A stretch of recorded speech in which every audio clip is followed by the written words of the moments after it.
Hey, and welcome back to the podcast. We're here with Dr. Marcia Ballinger. She's the co-founder and principal at Ballinger Leafblad. They're a St. Paul-based national executive search firm focused on serving the civic sector. And we're going to be speaking today all about networking, even if you're introverted, large group events, and all sorts of things. Marcia is the author of the 20-minute networking meeting, winning the executive interview, and make the jump, reinvent your career in the nonprofit sector. Going to be really exciting, learning a lot. So Marcia, glad to be speaking with you. Fantastic. Thanks, Robert. Glad to be here. Glad to have you. And so with all that stuff that we said, what is your current focus and passion? I work with a phenomenal group of fellow executive search professionals, and we recruit heads of nonprofits. So our love and passion is leadership and organizations that serve the common good and finding the right types of executives to take their missions forward. Fantastic. And so knowing nothing about nonprofits, I imagine that the type of people you get are more about their life purpose, right? I imagine it's not all about the money. That's exactly right. Many of the candidates that are appropriate for the various assignments that we have in our search practice have spent their entire careers in nonprofit work and positions. Other times they are individuals who seek after a career in government or corporate life to move into the nonprofit sector and apply their skills and background in a new way. That's a tougher jump, but it can be done.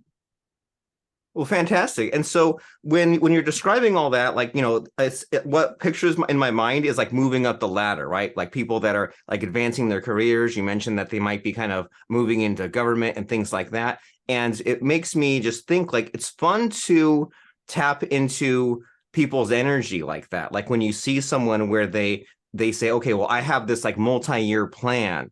I'm not just getting a job and seeing how high I can get and not seeing how far it takes me. And sometimes you see the kids these days on the TikToks, they have these videos where they say things like, well, get a job and then immediately start looking for another one. Or like you mentioned in your book, this idea of like even looking into some other job, even if you don't need one right now, just because there might be other opportunities open to you. So can you tell us a little bit about that, about just this whole idea of having the drive forward and not being satisfied with where you're at and just kind of having this almost like aggressiveness with your career? That's a good point. And aggressiveness with one's career comes in a number of flavors, right? It could be positional, and I'm taking on more and more staff and larger budget or a bigger and bigger territory.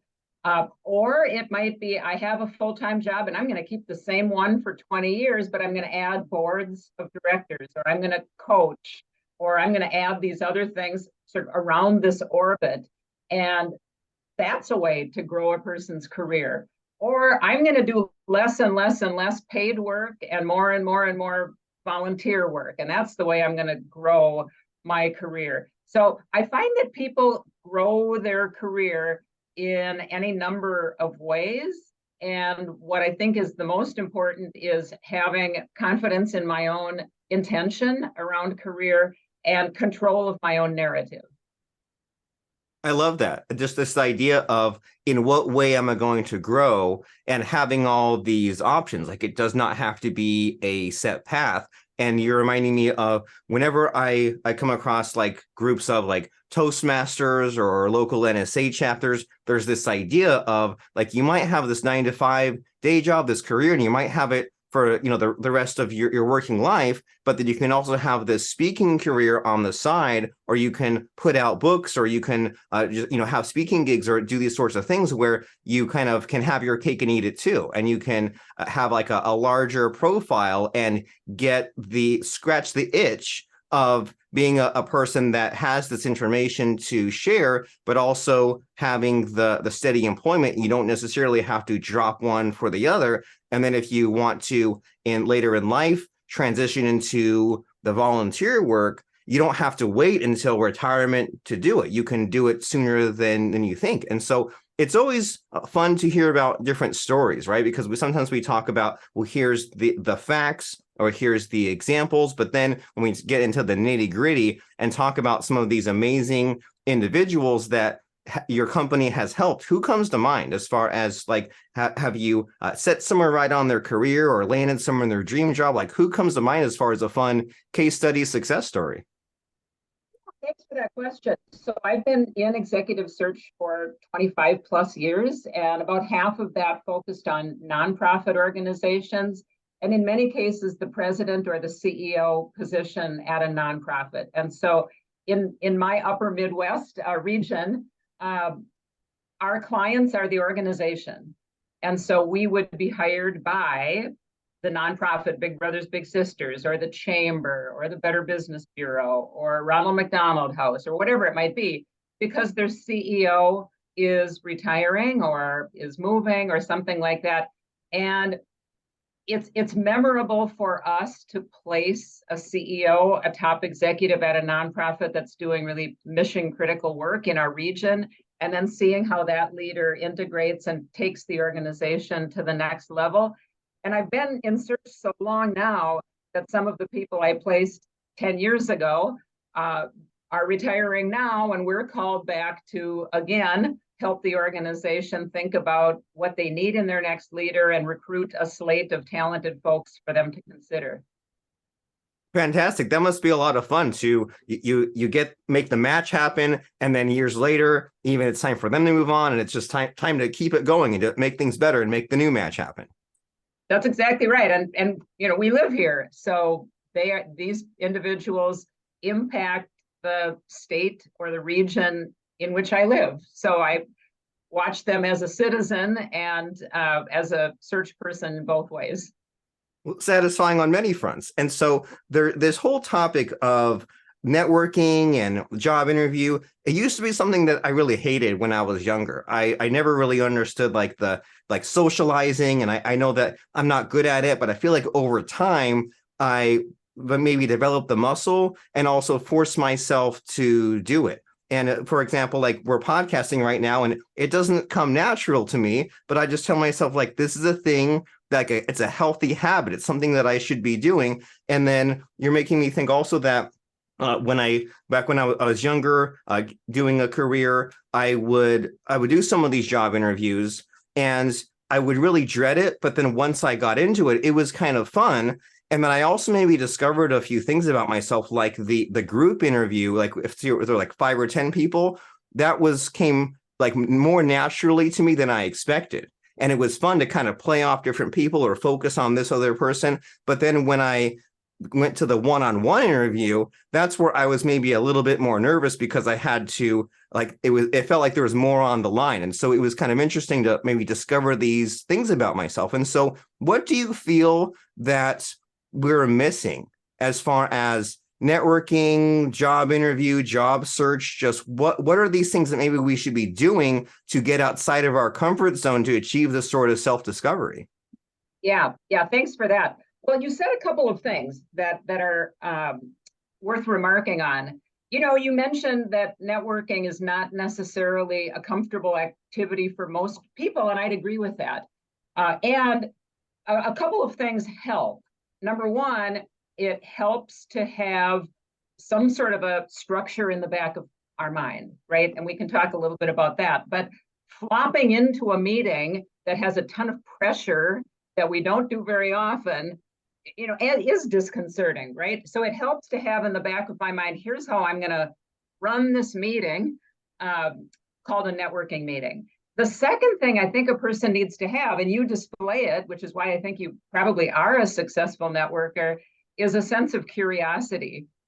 And even the questions that you asked me, not knowing exactly what it is that I do, but having a curiosity to try to assess and get under the hood, has immense value. The other thing that you said that resonates is once I get into a networking meeting, I feel comfortable.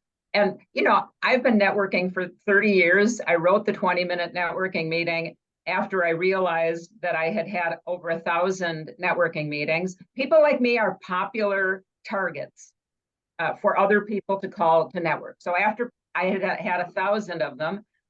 I realized that 990 were not that effective. And so I started watching what did the people do differently that when they left my office, I was really excited about it. I would refer them. I would be glad to forward their information to someone else. I would be proud to mention their name. What did those people do differently?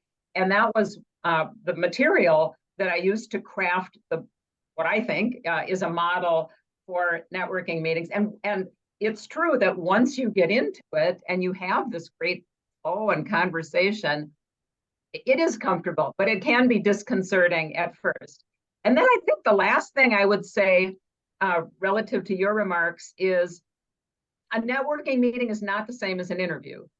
You know, a networking meeting has many purposes, but they are typically more introductory and they're more high level and they're more wisdom seeking. And an interview is really a specifically targeted conversation about a specific position. And I'm going to get some specific questions. The major difference between a networking meeting and an interview is that in the networking meeting, if I've asked you to meet with me, because I'd like to learn more about how you do podcasts, I'm going to ask you questions. Whereas an interview would be if I'm trying to work for you, you're going to ask me primarily the questions. So those two things I separate partially because it makes me feel better knowing that going into a networking meeting, it's not where I'm going to be grilled and judged. It's an opportunity for me to respect, honor, and ask questions of somebody else.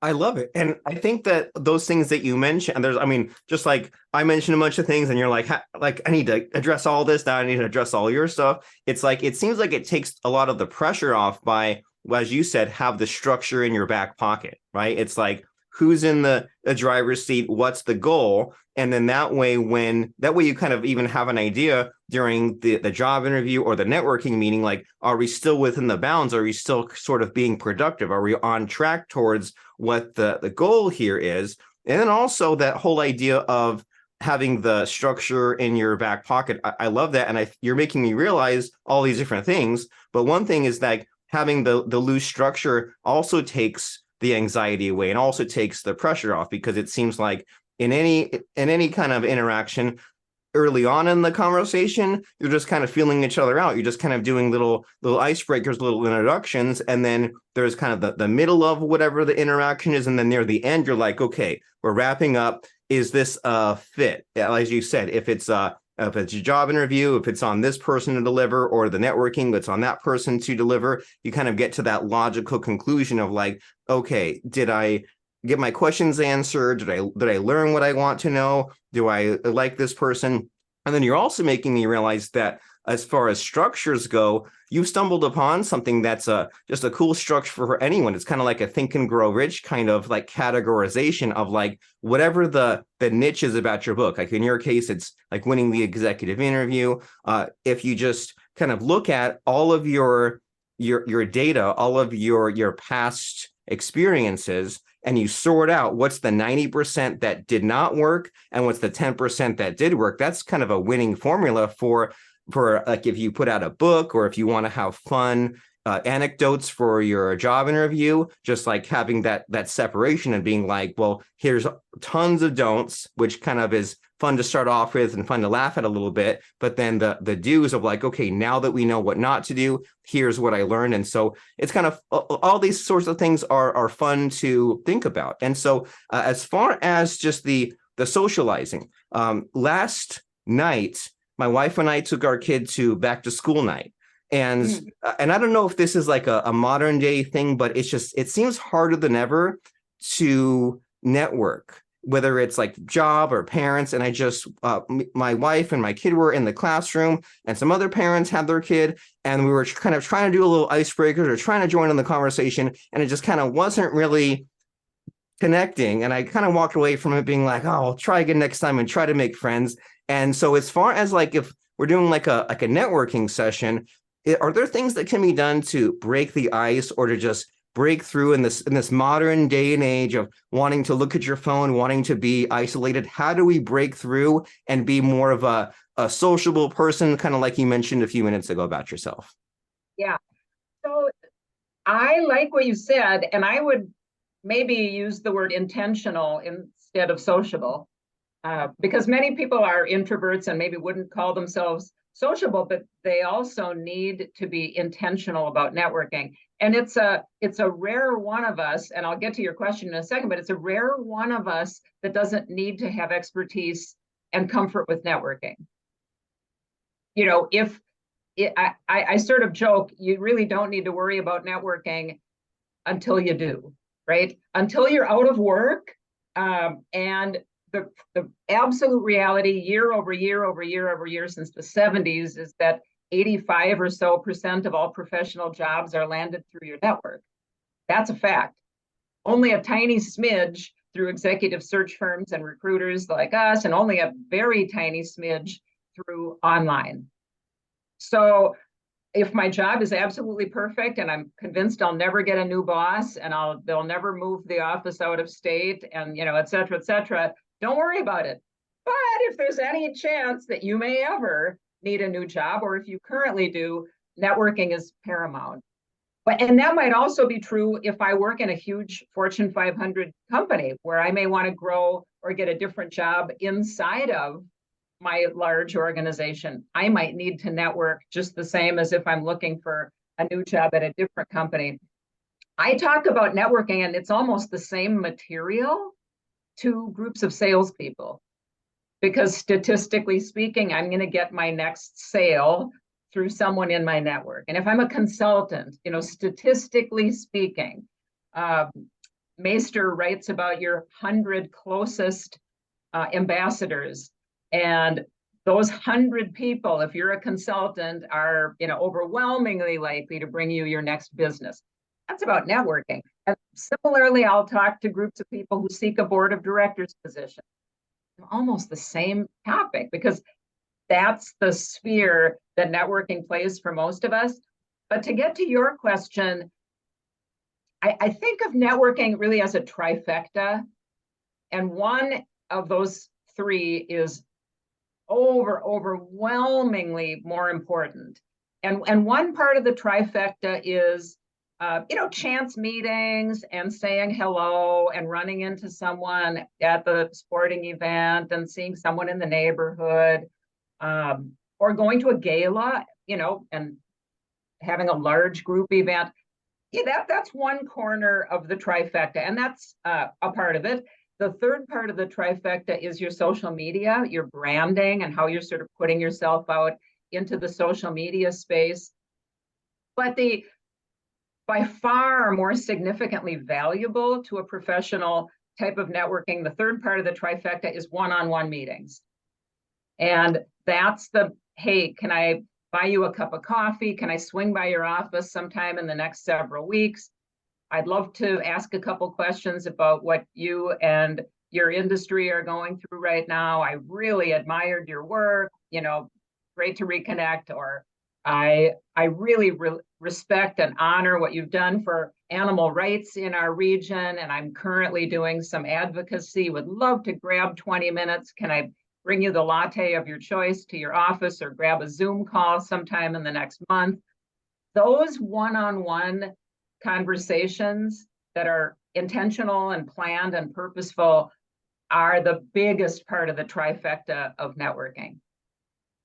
Amazing. I love it. And so basically we need to be growing this strong network because many of our opportunities, most of our opportunities come from it, that we kind of plant the seeds early on and let the tree grow, and then it pays off later on. And if you just try to jump in without knowing anyone, that's a way tougher battle than to be able to look at the map and to draw on your various connections. And you're reminding me again of the silly TikToks that the kids make. And I saw something the other day that said something like, your first 30 days of your employment, try to connect with as many people as you can. Anyone you see around, don't just stick to yourself. Like, just try to have these conversations. And I love what you said there of try to just find a reason to bring someone the latte of their choice and do these meetings, just so that you can get these conversations that it probably doesn't seem natural at first because you don't need it yet, but you'll definitely wish that you'd made that effort and overcome that awkwardness, that uncomfortableness later on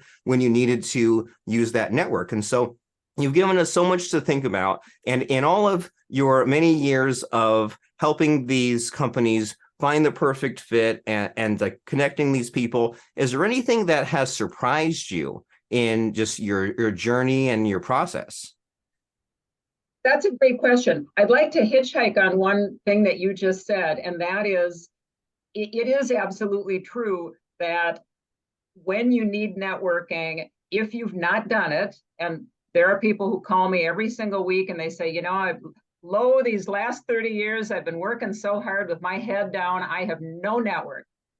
And now I am I'm out of a job. B, I'm starting a consulting gig. C, the HR department says I need to serve on a board. I have no network. And because I've been just a good soldier at my job, it is not impossible, but it's hard to do anything coming from a cold start.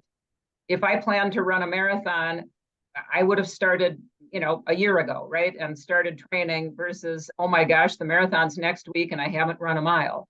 So almost impossible, right?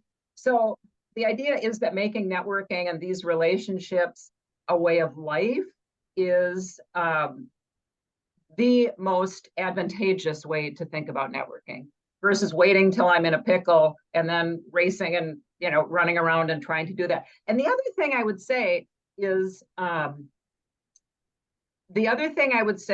that networking is a wisdom seeking tour. Nobody has at that moment a job for me. Nobody at that moment probably has a consulting gig for me. Nobody at that moment might know of a board spot for me or a volunteer, whatever it is. But everybody has wisdom and everybody is honored to share it. So if I'm on a wisdom seeking tour and I'm grateful and I'm respectful and I'm organized and I'm approachable and I'm kind, I leave that person with an impression that is what they will take away with them. In other words, I don't have to hammer them over the head and say, boy, I'm organized. I am the nicest person. Boy, you should see me communicate. I'm just simply exhibiting those things and letting that person take that away as their impression. The job comes a week later when that person's at a cocktail party and here's somebody bemoaning the fact that they just lost their general manager, or the consulting gig comes a month later when the person's at an association meeting and someone said, oh my gosh, I'm looking for someone to help me do strategic planning. So it's more the impression, the relationship, and the reciprocal collaboration in the conversation that's important versus sort of persuading someone of anything. But you did ask me what I'm surprised about. I'm surprised at the versatility of networking conversations and what they can be done well. I continue to be surprised that we shy away from something that's so necessary to our careers. Someone called me last week and said, oh, I'm out of work. It's a bummer. I've sent in 300 applications online and I've heard back from 4 people. And you know how shocked I was? Not at all. No, I said, yep. Mm-hmm. And you can send 300 more next month if you like those odds, or you can start meeting with people and seeking wisdom from thought leaders and well-connected folks in the community and have that be the sort of seed for planting your expertise in places where it might be useful.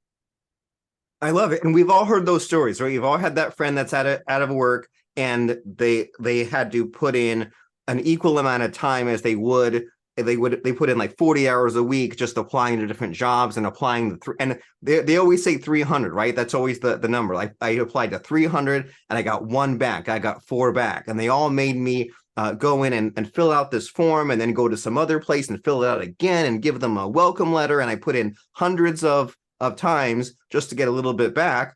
And you're saying that, well, that is to be expected when you come from a cold start, versus if you have these relationships already, then maybe that's a more strategic use of your time to feel out who needs what, because you've done the marathon training long ago. And it's one of these things, as we've been kind of saying, it's a shame that this is not taught like from birth or taught in schools or just taught just as basic knowledge, because it seems like we have to figure this out the hard way, many of us, later on in adult life.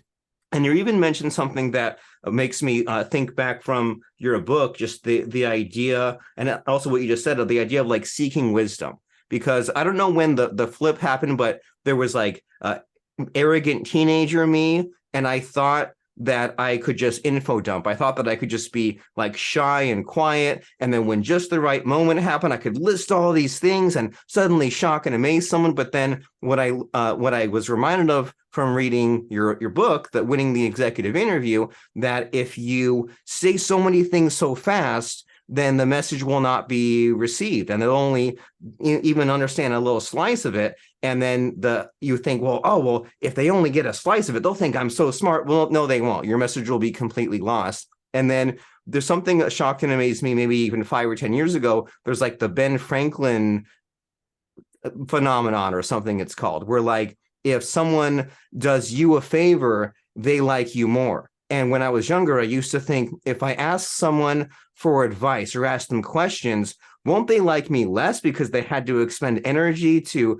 help me out? But then we realized recently that no, it makes them like you more because you asked them for help, and then they gave you advice and they told you some things, and they felt good with that sort of generosity. So there's just all these things that maybe flip the nervousness, the counterintuitiveness on its head. And as you said, networking should be a way of life. That way we don't have to make life so much harder on ourselves. It shouldn't be just an afterthought. It should be part of what we do. Don't just be a good little soldier. Also do these people skills and just be a good human being. So if someone out there says, I can see the benefits in networking and in kind of having this network and doing the networking parties and going to the galas and making the job search not so unpleasant, what's the next step? How do they find out about you and your books and find out more about you and take the next step? Thanks for that. I want to hitchhike on one comment you made, and then I'd be happy to say that. When you think about networking, particularly if one is seeking a new job or seeking a consulting gig or something like that, it makes obvious sense when one stops and thinks about, when I apply online, I might be one of 200 applicants. When I throw my resume to an executive recruiters are contractually obliged to call hundreds of people on every search. If I'm networking and it's just me and Robert talking, and I act in such a way that Robert thinks, oh, Marcia's sharp. And a week later, he's talking to the CEO of the Red Cross, who's saying, oh my gosh, I lost my VP of operations. And that happens to be what Marcia might be looking for. Robert forwards my resume. At that moment, I'm a pool of one, and Robert has vouched for me. I like those odds. Much better than throwing my resume into the search firm's hat or applying online and being one of 200 and no one's there to vouch for me. So I like networking as a way of sort of playing the odds and planting the seeds with thoughtful people. And it's a topic that I think, as we've been talking about, resonates with all of us in different ways at different points in our career, but it'll always be there resonating in some way. So I'm delighted. I am happy to have talked through the concepts of networking with you. I wrote about a 20-minute networking meeting. That's the name of my book on networking.